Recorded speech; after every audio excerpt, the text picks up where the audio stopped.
नमस्कार मित्रांनो, मी रामप्रसाद डोईपुडे. तुम्ही पाहता ॲक्टिव्ह राजकारण. ॲक्टिव्ह राजकारण यामध्ये आपण एका महत्त्वपूर्ण पक्षाच्या राजकीय विश्लेषणाचं काम करणार आहोत आणि तो पक्ष म्हणजे शिवसेना. या शिवसेना पक्षाची स्थापना हृदयसम्राट बाळासाहेब ठाकरे यांनी केली. या पक्षाचे संस्थापक अध्यक्ष म्हणून त्यांनी काम केलं आणि त्यांची मुख्य भूमिका पक्ष स्थापनेसाठी मराठी माणसाच्या हक्कासाठी लढा देणे ही एक महत्त्वाची त्यांची भूमिका होती आणि त्या भूमिकेतून त्यांनी प्रेरणा घेतली आणि शिवसेना स्थापन केली. मराठी माणसांच्या लढ्यासाठी त्यांनी या शिवसेनेच्या जाहीरनाम्यामध्ये 5 मुद्दे मांडले. मराठी माणसांच्या लढ्यासाठी किंवा मराठी माणसांच्या हक्कासाठी हा आमचा लढा आहे हे जाहीरनाम्यात सांगितलं. 2, भूमिपुत्राचा विचार. येथे जे मुंबईचे मूळ रहिवासी आहेत ते भूमिपुत्र आहेत. त्यांच्या रोजगाराचा प्रश्न आम्हाला सोडवायचा आहे. त्यांच्या रोजगाराचा प्रश्न म्हणजेच भूमिपुत्राचा विचार करणार आहोत. इतर घटक राज्यातून आल्यांना विचारात घेतल्या जाणार नाही. मराठी म्हणजे मराठी माणसासाठीच येथे विचार केला जाईल. आणि तिसऱ्या पक्षाच्या या घटनेत तिसऱ्यांदा त्यांनी कट्टर हिंदुत्ववादाचा पुरस्कार ही भूमिका घेतली. पक्षाच्या जाहीरनाम्यामध्ये सांगितला आणि कट्टर भूमिका हिंदुत्वाची घेतल्यामुळे त्यांनी स्पष्ट त्यांच्या शब्दात सांगितलं, 80% समाजासाठी आम्ही 20% समाजाला भीत नाही. भ्रष्टाचाराला आळा घालणे व अन्यायाविरुद्ध लढा देणे हे आमचं मुख्य काम आहे. आणि म्हणूनच हा हिंदूवादी पक्ष म्हणून पुढे 1980 पासून हिंदूवादी पक्ष म्हणून पुढे आला आणि या पक्षाला राजकारणामध्ये यश प्राप्त झालं ते 2 पक्षाच्या युतीमुळे. 2 पक्ष वेगळे होते. 2 पक्ष म्हणजे एक भाजप आणि एक शिवसेना. उद्धव बाळासाहेब ठाकरेच्या वडिलाने स्थापन केलेली हृदयसम्राट बाळासाहेब ठाकरेंची शिवसेना. तर दुसरा म्हणजे BJP भारतीय जनता पक्ष. या दोघांमध्ये समजूत करण्याचं काम गोपीनाथ मुंडे यांनी केलं आणि एकत्र येऊन 1955च्या निवडणुकीमध्ये पुन्हा आमचं सरकार येईल अशी घोषणा करून ते विजयी झाले. म्हणजेच शिवसेना आणि BJP विजयी झाले.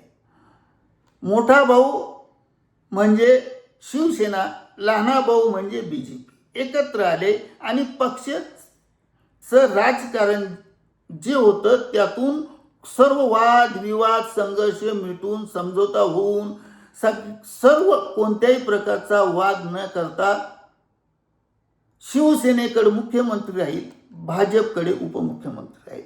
शिवसेनेकडे पहिल्यांदा जर कोणी हे दिलं असेल, मुख्यमंत्री नेमला असेल तर मनोहर जोशी, भाजपकडे उपमुख्यमंत्री म्हणून गोपीनाथ मुंडे. हे कामकाज सुरू झालं आणि म्हणूनच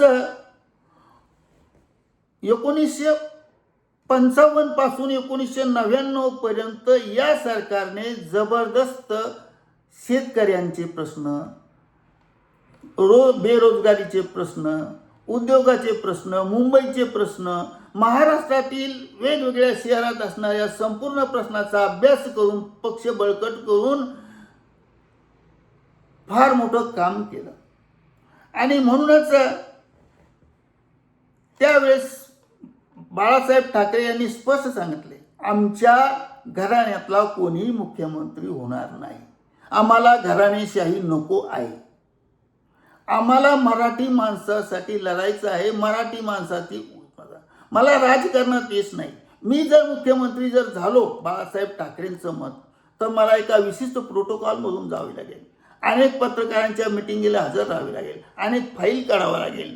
अनेक मिटिंगा घ्याव्या लागेल आणि संपूर्ण महाराष्ट्रभर फिरून फिरून फिरून या एका विशिष्ट दिशेनं जावे लागेल. मला शब्द बोलताना अचूक आणि योग्य शब्द बोलावे लागतील. कोणता पक्ष कोणता शब्द पकडेल हे सांगता येत नाही. म्हणून आम्ही मुख्यमंत्री होणार नाही, आमच्या घरातला कधी होणार नाही. आणि मग ते स्वतः रिमोट कंट्रोल म्हणून मातोश्री या बंगल्यावरून सर्व आदेश द्यायचे. दोन्ही पक्षाच्या समझोता झाल्यामुळे दोन्ही पक्षांनी आदेश पाळले आणि 5 वर्ष पूर्ण सरकार हे प्रशासकीय कामाची आवड निर्माण करून पक्षाची प्रतिमा आणि स्वायत्तता फार मोठ्या प्रमाणात टिकवण्याचं काम त्यांनी केलं. पण मित्रांनो, परिस्थिती वेगळी झाली की ज्या वेळेस आता निवडणुका झाल्या, त्यानंतर 2014च्या निवडणुका झाल्या,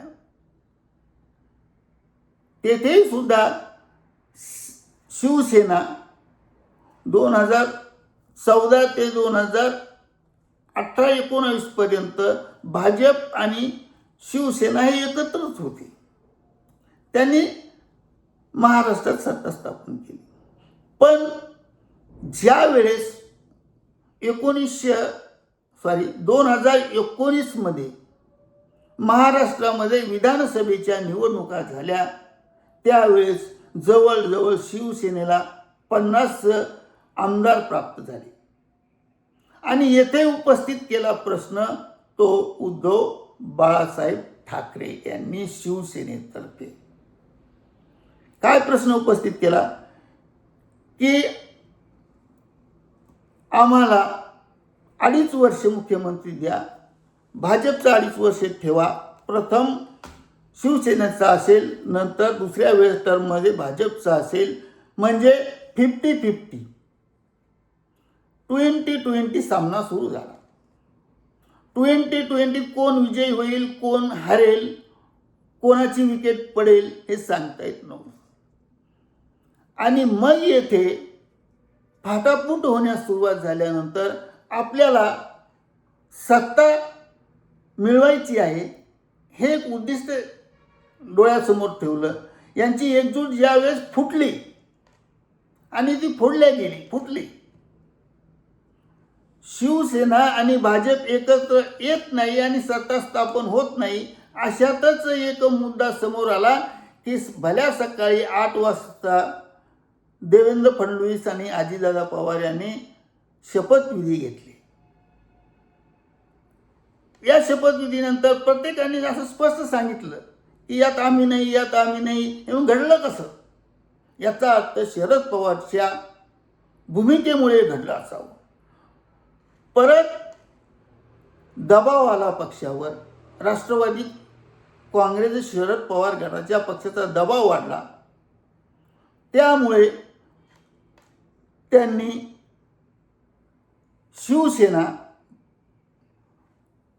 राष्ट्रवादी आणि काँग्रेस यांच्या सल्ल्यानं भाजपला राजकारणातून दूर ठेवून सत्ता हाती घेतली आणि मुख्यमंत्री म्हणून उद्धव बाळासाहेब ठाकरे हे कामकाज पाहू लागले. त्यांच्या वतीने त्यांचा मुलगाच आदित्य ठाकरे कामकाज जास्त पाहू लागला. आताचा लहान मुलगा जर आम्हाला शिकवत असेल तर काही लोकांमध्ये नाराजी पसरू लागली आणि ते सत्तेवर आले आणि कोरोना सुरू झाला. कोरोनामध्ये आधी सत्ता त्यांची कोरोनामध्येच गेली. पण त्या कोरोनामध्ये विशिष्ट प्रकारच्या लोकांवर उपचार करण्यासाठी घराच्या बाहेर पडणारे अनेक पक्ष होते. त्या पक्षांनी कामकाज केलं आणि त्यांनी त्याचे कामकाज केल्यानंतर पुढे वाद एवढे विकोपाला गेले की उद्धव बाळासाहेब ठाकरे हे कोणाला विचारत न घेता काँग्रेसच्या आणि राष्ट्रवादी काँग्रेसच्या सल्ल्यानं विचार घेतात आणि ही सत्ता त्यांची 2.5 वर्ष चालल्यानंतर, 2.5 वर्ष 3 वर्ष झाल्यानंतर काही या शिवसेना गटातून फुटून बाहेर पडले. आता ते कसे पडले, काय पडले हे तुम्हाला माहीत आहे. ते बाहेर पडून त्या पक्षाच्या अंतर्गत त्यांनी पक्षांतरांच्या कायद्यानुसार आमदार घेऊन मुख्यमंत्री म्हणून एकनाथ शिंदे यांनी कारभार हाती घेतला आणि भाजपचे देवेंद्र फडणवीस हे उपमुख्यमंत्री म्हणून काम करू लागले. आता येथे मला प्रश्न उपस्थित करायचा की जेथे बाळासाहेब ठाकरे म्हणतात आमच्या घरातला मुख्यमंत्री नको आहे, मग यांना काय गरज होती? काहीच गरज नव्हती. ठीक आहे, तुम्ही पक्षासाठी लढा, पक्षासाठी काम करा, ही गोष्ट वेगळी आहे. पण हे का झालं? आणि मग परत निवडणुका झाल्या आणि मग या आताच्या निवडणुकीमध्ये काय झालं तुम्हाला माहिती. भाजपला प्रचंड बहुमत मिळालं. बहुमताच्या जोरावर सरकार स्थापन झालं. सरकार स्थापन झाल्यानंतर काढत असताना एक करताना सर्वांचे हातपाय तोडले गेले, सर्व फुटत गेले. शिवसेनेमध्ये फूट झाली, राष्ट्रवादीमध्येही फूट झाली. मी पुन्हा येईनच म्हणणारे, कोणाचे वजे कोणावर आणि कोण चालवतंय ते शरद पवार हे बाजूला पडले. त्यातूनही सुद्धा त्यांचे खासदार बाजूला पडले. आता तर सध्या महाराष्ट्रातील प्रत्येक पक्षाच्या लोकांना बीजेपीमध्ये जावं असं वाटायला लागलं. आता प्रत्येकांचे मत वेगवेगळे असतात, ते त्यांच्या धोरणानुसार जाणार. पण एकटा न जाता, एकटा गेला तर माणूस त्याला शेवटी राजीनामा द्यावा लागतो पक्ष सोडून. आपला विशिष्ट संख्येनं घेऊन पक्षांतराच्या कायद्याखाली एक आता तिथे फूट होत आहे. आणि एक दिवस असा येईल की राजकारणामध्ये प्रतिविरोधी पक्ष राहणार नाही. का? आपल्या मूळ भूमिकेपासून तुम्ही दूर गेलात, लोक तुमच्यापासून दूर गेलेत, कार्यकर्ते दूर गेले. महानगरपालिकेच्या निवडणुका झाल्या, जिल्हा परिषदच्या निवडणुका झाल्या, काही ठिकाणी होतील, ग्रामपंचायतच्या निवडणुका होतील आणि येथे सर्व हे पक्षांचे ताळमेळ आणि खेळ चालू असतात. आता प्रश्न असा उपस्थित होतो की त्यांनी आज बाळासाहेब ठाकरे यांनी आज अभिजित दिपके यांनी जी दिल्लीच्या जंतर मंतर वर उपोषणाला बसले, पहिल्या उपोषणातून 21 दिवस उपोषण करणाऱ्यामध्ये उचलले त्यांना. कोण? तर सोमन वांग यांना दवाखान्यात टाकलं. तर दुसरा अभिजित दिपके तिथं उपोषणाला बसला कालपासून. लोक हलत नाही. आता मुंबईत आज सभा झाली, भाषण संपलं, सगळं झालं, शिवाजी पार करून सगळे लोक घराकडे चालले. पण कार्य जे अधिवेशनासाठी ज्यामध्ये ते मुख्य आंदोलक होते, जे आले होते, ते तिथून निघायला तयार नव्हतं. एवढी प्रचंड गदारोळ झाला की त्या गदारोळमध्ये पोलीस आणि सैनिकही सुद्धा बरोबर लागले. एवढी गंभीर परिस्थिती आज निर्माण झाली. देशात अशाच प्रकारच्या जंतर मंतर आणि शिवाजी पार्क झालं, जंतर मंतर झालं, आझाद पक्ष मैदान झालं, हे सर्व मैदानं म्हणजे संप करण्याचे एक मैदान. जसं क्रिकेट खेळण्याचं एक मैदान असतं तसे हे त्यांचे मैदान. आता यांच्याकडे लक्ष देण्यासाठी शासनाला वेळ नसतो. मग शासन तिथे भेटीला आलं नाही, टीका करायची. विरोधकाला टीका केल्याशिवाय जमत नाही आणि सत्ताधाऱ्याला सत्ता गाजवल्याशिवाय जमत नाही. आणि म्हणूनच सख्या आईचे 2 पुत्र, 1 पुत्र असतो. खरं बोललं तर सख्या आईला राग येतो तर सावित्रीबाई हसते. खोटं बोललं तर सखी आई हसते तर सावत्र आई रडते, अशी भूमिका झालेली आहे. तसं देवेंद्र फडणवीस सत्तेत म्हणले येईन पुन्हा मी, प्रत्येकजण पक्षात येतो. पण आज तुम्हाला माहीत नाही त्या समोरची परिस्थिती अशी निर्माण झाली मित्रांनो की शरद पवार यांना BJPमध्ये गेल्याशिवाय गत्यंतर नाही. आतून भेटीगाठी सुरू आहेत. त्यांचे आमदार बाजूला गेलेले आहे, खासदार बाजूला गेलेले आहे. सुप्रियाताई आणि एक वेगळंच बोलते आहे, तर पक्षातील लोक वेगळेच बोलत आहेत. आणि यामुळे कोणाचा कोणाला नाही मेळ असा चाले खेळ या महाराष्ट्राच्या राजकारणाचे धिंगाणा करून टाकलेला आहे. आणि हा धिंगाणा जर कोणी केला असेल तर तो संपूर्णपणे ज्याला सत्ता हवी होती त्यांनी. आता कोणाला सत्ता हवी होती? दोन्ही पक्षाला, म्हणजे दोन्ही पक्षाकडून धिंगाणा झाला हे स्पष्ट झालं. म्हणूनच मित्रांनो मी तुम्हाला सांगतो आहे की राजकीय विश्लेषणामध्ये प्रत्येक मुद्दा हा महत्त्वाचा असतो. त्याच्या पाठीमागे काय लपलेलं असतं, दुसरंच काही लपलेलं असतं. कोणाचे ओझे कोणाच्या खांद्यावर. भाऊ तोरसेकरांचा व्हिडिओ पहा, त्यांनी स्पष्ट उल्लेख शब्दात केला आहे. शरद पवारचं ओझ इतर आमदार प्रफुल्ल पटेल, आव्हाड सारखे देवेंद्रकडे मिटिंगी घेऊन राहिले, देवेंद्रला भेटायला चालले. उद्धव गटाचे तर गेलेच. मग आपण काय निर्णय घ्यायचा आहे तर त्यांनी स्वतः घ्यावं. माझ्या मते तर स्पष्ट मत आहे की शरद पवारचं वय झालं, त्यांनी घरी बसावं. आणि त्यांनी जर सुरुवातीला असा निर्णय घेतला असता की आपण राजकारणातून दूर होऊ आणि सर्व पक्षाचं कामकाज हे अजितदादा पवार यांना अध्यक्ष करू आणि सचिव म्हणून सुप्रिया सुळेला ठेवू, असा जर चालला असता तर ही पाळी शरद पवारवर आली नव्हती. मरेपर्यंत शरद पवार राजकारण सोडत नाही हे नक्की निश्चित आहे. तुम्हाला माहिती आहे शरद पवार नाही एक पक्ष थोडा घेतला आणि एक पक्ष तो.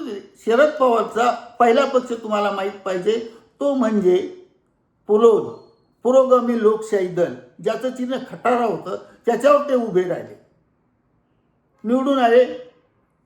काय निवडून आले? सत्तेच्या जोरावर त्यांनी वसंतराव नाईकासारखं, वसंतदादासारखे सरकार फोडले. ते काँग्रेसमध्येही होते, काँग्रेसमध्ये वेगवेगळ्या पदावर काम केलं. ते जर काँग्रेसला एका ठिकाणी चिटकून राहिली असेल तर दुसरी चूल कशासाठी मांडली? तर काय सोनिया ह्या परदेशाचे आहेत आणि नागरिकत्व हा मुद्दा पुढे आणला आणि आपली चूल बाजूला मांडली. आता चुलीत काय जळत आहे हे तुम्ही पहा. राजकारणामध्ये कोणालाही कसा विरोध करायचा ही त्याची खेळी आहे. त्यांची म्हणजे शरद पवारांची खेळी आहे. आणि ही खेळी आता संपलेली आहे आणि त्यांच्या हातानंच खेळी संपलेली आहेत. आता दोन पक्ष आम्ही एकत्र येणार आहोत. कोणते दोन पक्ष? सुमित्राताईचा पक्ष आणि पवार सरांचा पक्ष एकत्र येतील का? पार्थ पवारचं बाजू काय आहे? तर इकडे वेगळी बाजू आहे. आणि म्हणूनच सर्व विचार करून सारासार सत्संग विवेकबुद्धीचा विचार करून नागरिकांनो, हे जे राजकारणी लोक असतात हे त्यांच्या स्वार्थासाठी तुमच्या जीवनाची होळी केल्याशिवाय राहणार नाही. आणि ती होळी झाली म्हणजे महाराष्ट्र संपला असं म्हणायला हरकत नाही. एवढं बोलून मी आपल्या आभारी आहे. माझं तुम्ही 2 शब्द ऐकून घेतले त्याबद्दल आभारी आहे. याही पुढे आपण नवीन विश्लेषण असंच करूया नेक्स्ट व्हिडिओमध्ये.